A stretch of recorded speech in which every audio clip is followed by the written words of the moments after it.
No more long and boring lectures, no more poor quality videos, and no more second-hand lectures. A-Team Commerce Academy brings you next level ACCA lectures you deserve. हम हमारा cash flow from investing activity से, cash flow from investing activity के अंदर आप देखें तो यहाँ पर आउटफ्लो की जब हम बात करते हैं तो हम कोई नॉन करंट असेट्स वगैरह खरीद रहे होते हैं तो हमारा आउटफ्लो होता है, और जब इनफ्लो होता है जब इस नॉन करंट असेट्स को बेचने से कुछ प्रोसीड जाएंगे या फिर रिलेटेड इनकम जैसे कि इंटरेस्ट रिसीव्ड और डिविडेंड रिसीव्ड। और छोटे से अकाउंट्स भी यहाँ पर बना करके रखे हुए हैं, देख लें ज़रा। इंटरेस्ट रिसीवर अकाउंट अगर आप देखेंगे तो इस तरह का कैलकुलेशन, इनफैक्ट इससे ज़्यादा कॉम्प्लेक्स कैलकुलेशन हम अक्रूवल्स और प्रीपेमेंट वाले चैप्टर में ऑलरेडी कर चुके हैं। सो आई डोंट थिंक इसे एक्सप्लेन करने की ज़रूरत है। बस ये है कि कई सारे सवाल आपको ऐसे आ सकते हैं जिसके अंदर कैश रिसीव्ड आपको एज बैलेंसिंग फिगर निकालना होगा, क्योंकि जितना कैश हमने रिसीव किया है वही cash flow from investing activity के अंदर जाएगा। अगली बात बहुत इंपॉर्टेंट है और इसके लिए थोड़ा सा आपका समय मैं लूँगा। नॉन करंट असेट का आपको पता है कि 3 अकाउंट बनते हैं। एक नॉन करंट असेट का कॉस्ट का अकाउंट बनता है, दूसरा अकाउंट जो आप बनाएंगे that is going to be for the accumulated depreciation account, and the third account that we prepare is for the disposal account. ये 3 अलग अलग अकाउंट्स बनते हैं और ऐसा हमने प्रॉपर्टी प्लांट एंड इक्विपमेंट के अंदर बातचीत करी भी थी। नाउ द प्रॉब्लम इज़ कि मैं चाहूँ तो आपको ये तीनों अकाउंट दोबारा से बना करके डिटेल में बता सकता हूँ, बट उतनी डिटेल की आपको ज़रूरत स्टेटमेंट ऑफ कैश फ्लो के अंदर बिल्कुल नहीं है। तो हम सिर्फ एक ही अकाउंट बनाएंगे इन तीनों को कंबाइन करके, ठीक है। Trust me, it is simpler than it sounds. देखें ज़रा, यहाँ पर आप लेजर देख रहे होंगे नॉन करंट असेट का, बट इसके आगे क्या लिखा है?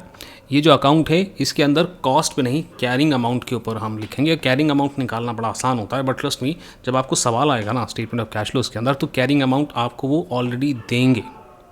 वैसे कैरिंग अमाउंट का मतलब क्या होता है? कॉस्ट जो है उसमें से हम एक्यूमुलेटेड डेप्रिसिएशन माइनस कर देते हैं तो कैरिंग अमाउंट आता है। यहाँ पर देखें, ओपनिंग बैलेंस भी हमारा कैरिंग अमाउंट पे है और क्लोजिंग बैलेंस क्रेडिट साइड में जो है वो भी हमारा कैरिंग अमाउंट पे है।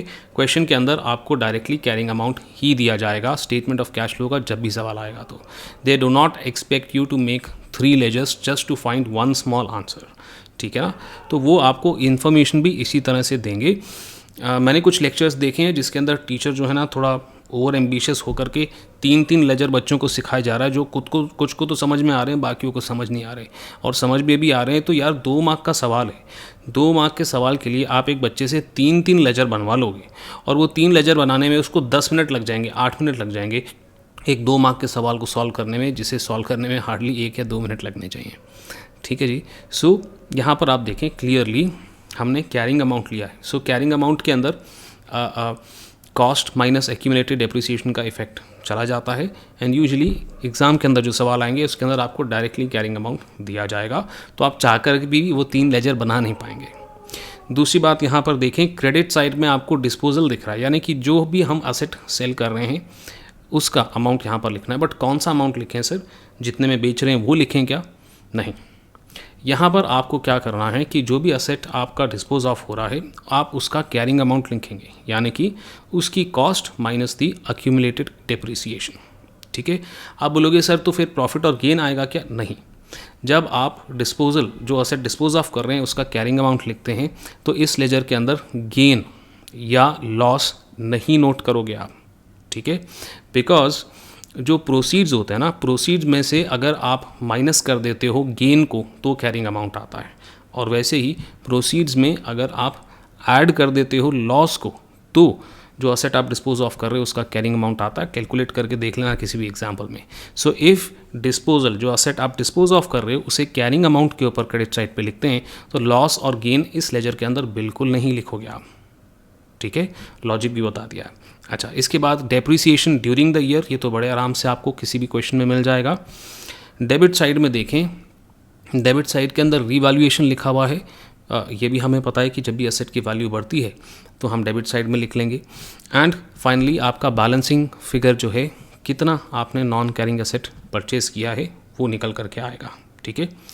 तो जब आप cash flow from investing activity निकालेंगे इस लेजर से आपको सिर्फ एक अमाउंट मिलेगा, and that amount is going to be correct outflow, because you spent the money to purchase a non-current asset. With that said, मैं आपको कुछ एग्जामिनेशन में आने वाले सवाल बता देता हूँ और मैं बताता हूँ कि ये जो लेजर है ना कितना आपका काम आसान कर देगा, ठीक है। और वो जो 3-3 लेजर बनाने वाली टेक्निक है वो बिल्कुल वेस्टफुल है, उसे बिल्कुल कैश फ्लो के क्वेश्चन में आप अप्लाई नहीं करेंगे। मुझे आपका प्रॉमिस चाहिए और आपका प्रॉमिस आप मुझे अभी ये वीडियो प्रीमियर हो रहा है ना, फटाफट चैट में लिख करके दें, मेरे को प्रॉमिस करें कि वो 3 लेजर नहीं बनाएंगे, स्पेशली कैश फ्लो वाले क्वेश्चन के अंदर, ठीक है। ओके, नाउ मूविंग अहेड, आपको 2 क्वेश्चन से इलस्ट्रेट भी करता हूँ कि कैसे इस लेजर का इस्तेमाल करके आप फटाफट से अपने आंसर निकाल सकते हैं। देखिए क्वेश्चन नंबर 1 एक्चुअली बुक का क्वेश्चन है ये। आपको लिटरली आप देखें यहाँ पर आपको कहा गया है कि आप निकालें कि परचेज़ का अमाउंट कितना है, बट जब आप क्वेश्चन बड़ी केयरफुली देखोगे यू विल रियलाइज़ कि इन्होंने तो कैरिंग अमाउंट दे रखा है सर, कॉस्ट तो दिया ही नहीं। एक्यूमुलेटेड डेप्रिसिएशन यहाँ पर हमें माइनस करने की तो कोई ज़रूरत ही नहीं पड़ी क्योंकि कैरिंग अमाउंट दे दिया है। So as it is opening balance 462 and 633 आपको लिख देना है लेजर के अंदर। दूसरी बात, सर डिस्पोजल का कैरिंग अमाउंट दिया है क्या? डिस्पोजल का आप देखें यहाँ कैरिंग अमाउंट तो नहीं दे रखा है, बट जिस असेट को डिस्पोज ऑफ किया जा रहा है उसकी आपको कॉस्ट यहाँ पर दे करके रखी हुई है और उसके ऊपर अक्यूमुलेटेड डेप्रिसिएशन कितनी है जिस असेट को आप डिस्पोज ऑफ कर रहे हैं वो दे रखा है। इससे कैरिंग अमाउंट निकल सकता है डिस्पोजल का। अगली बात यहाँ पर देखें आप, डेप्रिसिएशन डायरेक्टली क्वेश्चन में दे रखा है 38 है और जो आपका बैलेंसिंग फिगर आएगा वो आपका आ जाएगा डेबिट साइड के अंदर, that basically is going to be your purchase. और देखें क्वेश्चन के अंदर जो मैंने आपको फॉर्मेट बताया इन्फॉर्मेशन ऐसी ही दी रखी है, ठीक है। आप बोलोगे सर आपने जानबूझ के ऐसा सवाल लिया जिसके अंदर 3 लेजर का हमें यूज़ ही ना करना पड़े। चलें एक क्वेश्चन और लेते हैं, ये भी किताब का ही सवाल है, जानबूझ के मैं बुक के सवाल ले रहा हूँ ताकि आप वेरीफाई कर सकें। देखें ये वाला सवाल देखें फटाफट।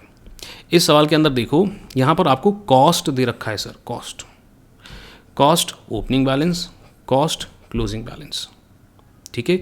और उसमें एडिशन और डिस्पोजल दे करके रखे हुए और फिर आपको डेप्रिसिएशन का ओपनिंग और क्लोजिंग बैलेंस, एक्यूमुलेटेड डेप्रिसिएशन का ओपनिंग और क्लोजिंग बैलेंस दे करके रखा हुआ है, ठीक है।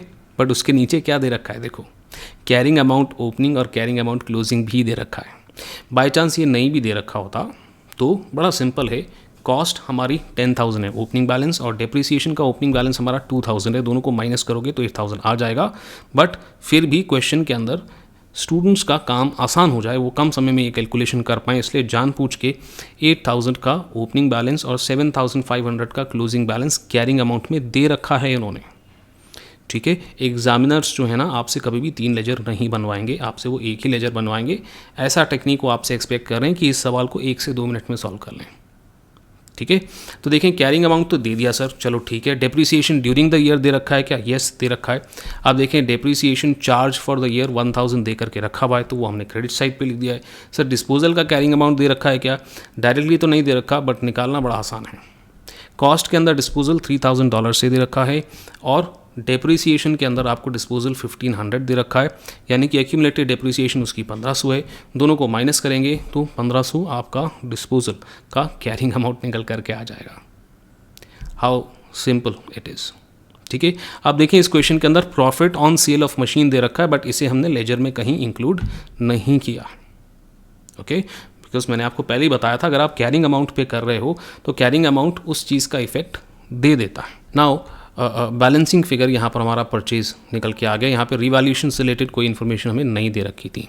सो अब वो पूछ रहे हैं कि sir cash flow from investing activity में कितना अमाउंट जाएगा। So our answer simply is going to be purchase, जो हमारा 2,000 है वो जाएगा। और दूसरा है proceeds from sale of plant. ऐसा निकालने के लिए सबसे पहले तो आप उठाएंगे कैरिंग अमाउंट विच इज़ 1,500, उसके अंदर ऐड कर देंगे किस चीज़ को, gain on sale, in order to arrive at the proceeds on sale of plant. Try करें और क्वेश्चंस इसी टेक्निक को इस्तेमाल करके, और फिर भी आपको कुछ डाउट आता है मैं हूँ ही और हमारा डिस्कॉर्ड सर्वर भी है, ठीक है ना। चले जी, तो ये तो हमारा इन्वेस्टिंग एक्टिविटी की हमने बातचीत कर ली। अब फाइनेंसिंग एक्टिविटी भी फटाफट से देख लेते हैं। फाइनेंसिंग एक्टिविटी के अंदर मैंने आपको शुरू में बताया था कि हम बेसिकली यहाँ क्या कर रहे हैं, हम पैसे का जुगाड़ कर रहे हैं, ठीक है। तो हमारे पास पैसा आता है अगर हम शेयर्स इशू करते हैं या फिर हम डेप्ट लेते हैं, ठीक है। बट अगर हम डेप्ट का रीपेमेंट करते हैं तो हमारा आउटफ्लो हो जाता है। ऑब्वियसली बात है कि हम शेयर्स यानी इक्विटी शेयर्स जो हैं उसका कभी भी रीपेमेंट नहीं करते, है ना। प्रेफरेंस शेयर्स का अगर आप रीपेमेंट कर रहे हो तो प्रेफरेंस शेयर्स ऑटोमेटिकली क्या बन जाते हैं, डेप्ट बन जाते हैं, ये हम डिस्कस कर चुके हैं। एक और आउटफ्लो के लिए आप यहाँ पर देखें कि डिविडेंड पेड आ जाएगा, ठीक है। देखिए इंटरेस्ट पेड यहाँ नहीं आ रहा है बिकॉज हमने शुरू में डिसाइड कर लिया था कि interest paid cash flow from operating activities में से हम माइनस कर रहे हैं। आप चाहें तो ऑल्टरनेट ट्रीटमेंट भी कर सकते हैं, वहाँ से माइनस करने की बजाय उसे फाइनेंसिंग एक्टिविटी में भी डाल सकते हैं, but exam point of view से we are not gonna do that. Exam point of view से इंटरेस्ट पेड हम हमेशा माइनस करेंगे cash flow from operating activity में से, और फाइनेंसिंग एक्टिविटी के अंदर उसे नहीं लेंगे। चलो जी, तो एक क्वेश्चन भी फटाफट कर लेते हैं, इसके बाद एक मल्टीटास्क क्वेश्चन करेंगे और वहाँ भी कुछ ट्रिक्स मैं आपको बताऊंगा। देखिए ये वाला सवाल, इस सवाल के अंदर आप क्लियरली देखेंगे थोड़ा सा अलग सवाल है जो अभी तक हम कर रहे थे उससे। यहाँ पर आपको बैलेंस शीट का एक एक्सट्रैक्ट दे करके रखा हुआ है जिसमें इक्विटी और लाइबिलिटी और नॉन करंट लाइबिलिटीज़ का इन्फॉर्मेशन दे रखा है। सो बैलेंस शीट के अंदर हम एग्जैक्टली यही इन्फॉर्मेशन देखते हैं, स्टेटमेंट ऑफ फाइनेंशियल पोजीशन में हम यही इन्फॉर्मेशन देखते हैं अगर हमें फाइनेंसिंग एक्टिविटीज़ कैलकुलेट करना है। और देखो उन्होंने क्वेश्चन में बोल भी रखा है भी आप फाइनेंसिंग एक्टिविटीज़ का इनफ्लो या आउटफ्लो नेट निकाल करके बता दें, ठीक है जी। क्योंकि इसके अलावा कोई इन्फॉर्मेशन नहीं दिया है तो हम लास्ट ईयर और करंट ईयर को कंपेयर करेंगे ये देखने के लिए कि इंक्रीज़ हो रहा है कि डिक्रीज़ हो रहा है। आप केयरफुली देखें तो शेयर कैपिटल जो है वो 40 से इंक्रीज़ हो रहा है, यानी कि पहले 80 था अब 120 हो गया है। शेयर कैपिटल इंक्रीज़ तभी होगा जब आप शेयर्स इशू करोगे, और जब हम शेयर्स इशू करते हैं तो हमारे पास पैसे आते हैं, ठीक है। एंड 40 यहाँ पर प्लस हो गया। और कोई इन्फॉर्मेशन नहीं दे के रखा तो हम अज्यूम करेंगे कि दी इशू वॉज फॉर कैश, कोई बोनस इशू वगैरह नहीं था ये, है ना। शेयर प्रीमियम देखें आप, शेयर प्रीमियम भी बढ़ने का एक ही कारण होता है, शेयर प्रीमियम भी हम कैश में ही रिसीव करते हैं। तो आप देखें 40 से बढ़ करके वो 60 हो जा रहा है, दैट मीन्स 20 से इंक्रीज़ हो रहा है। सो ये भी हमारा इन्फ्लो आ जाएगा। तो अभी तक 60 का हमारा इन्फ्लो है। रिटेन्ड अर्निंग्स के अंदर चेंज फाइनेंसिंग एक्टिविटी के लिए हम बिल्कुल नहीं देखते। अगली बात हमें जो देखनी है दैट इज़ बैंक लोन। हमारे पास बैंक लोन जो है घट जा रहा है या 50 से कम हो जाए, दैट बेसिकली मीन्स कि हम बैंक लोन का रीपेमेंट कर रहे हैं, क्योंकि जब आप पे करते हो तो ही तो आपकी लाइबिलिटी कम होती है। सो 50 का हमारा यहाँ पर आउटफ्लो आ जाएगा। आप तीसरा कॉलम मैंने मूवमेंट के लिए ही बना रखा है। आप देखें यहाँ पर 60 हमारा इनफ्लो हो गया और 50 हमारा 60 इनफ्लो हो गया एंड 50 हमारा आउटफ्लो हो गया। सो 10,000 का हमारा cash flow from financing activity निकल के आ जाएगा। आंसर मैंने हाईलाइट भी कर रखा है यहाँ पर, ठीक है। So financing activity literally is the easiest one to calculate. तो अगर एग्ज़ाम में आ जाता है तो बल्ले बल्ले, ठीक है जी। सो अब हमने तीनों एक्टिविटीज़ को इंडिविजुअली कैलकुलेट किया है, कंसेप्चुअल क्वेश्चन भी करें, थोड़े बहुत कॉम्प्लेक्स क्वेश्चन भी करें हैं। अब मैं चाहता हूँ फटाफट से आपको मल्टीपल टास्क क्वेश्चन बता दूँ, और ये भी बता दूँ कि मल्टीपल टास्क क्वेश्चन अगर आता है ना तो आप 50% से ज़्यादा स्कोर बिना किसी मेहनत और दिमाग लगाए कैसे निकाल सकते हैं, ठीक है जी। 15 मार्क का सवाल आता है। देखें फटाफट क्वेश्चन आपके सामने ये रहा। क्वेश्चन आप देखें, इसकी शुरुआत स्टेटमेंट ऑफ फाइनेंशियल पोजीशन से हो रही है, यानी कि बैलेंस शीट।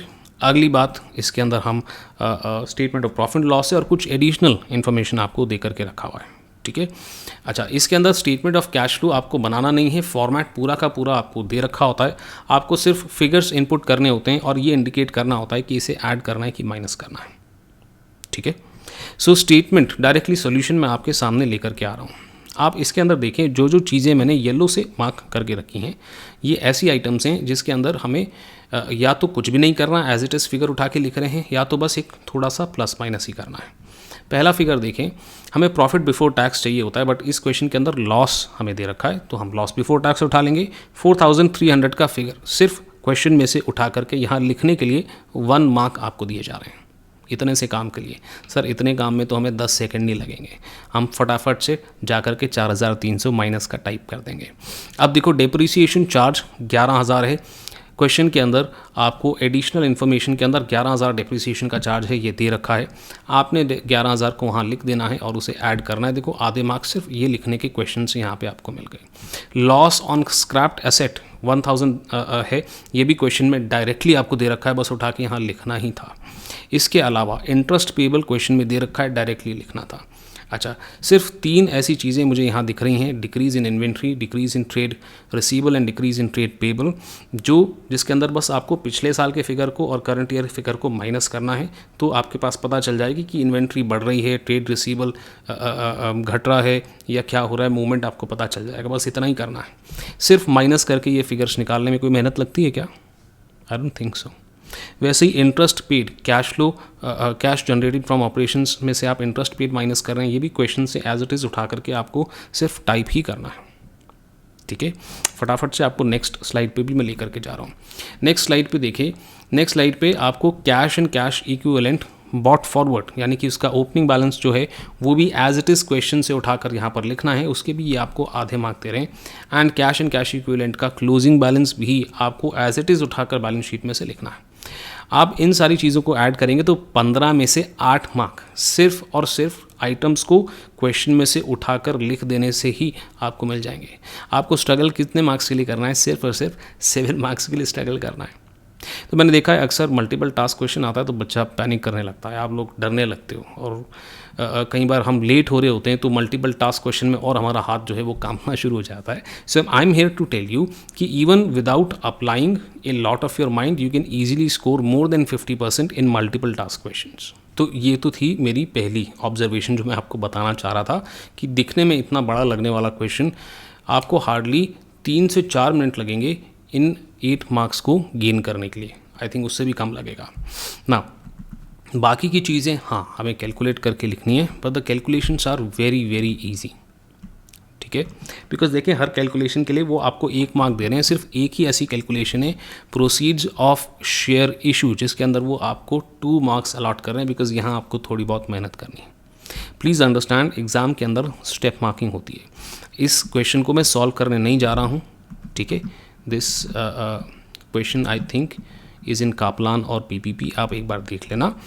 तो हम इसके अंदर डिटेल में नहीं जा रहे हैं बिकॉज इसके अंदर हर जो अलग अलग आइटम है, भले ही वो इनकम टैक्स का कैलकुलेशन है या फिर भले ही हमने लेजर बना करके नॉन करंट असेट्स कितना परचेज हो रहा है ये निकाल रहे हैं, everything is every concept you have already done, है ना। तो ऑलरेडी उस छोटे छोटे कॉन्सेप्ट में जा नहीं रहा, आप क्लियरली देख रहे हो कि आपको फॉर्मेट वो डाल करके देंगे, आपको सिर्फ फिगर्स उसके अंदर टाइप करने हैं, उसमें से भी more than 50% of the figures you just have to copy paste, that's it, ठीक है ना।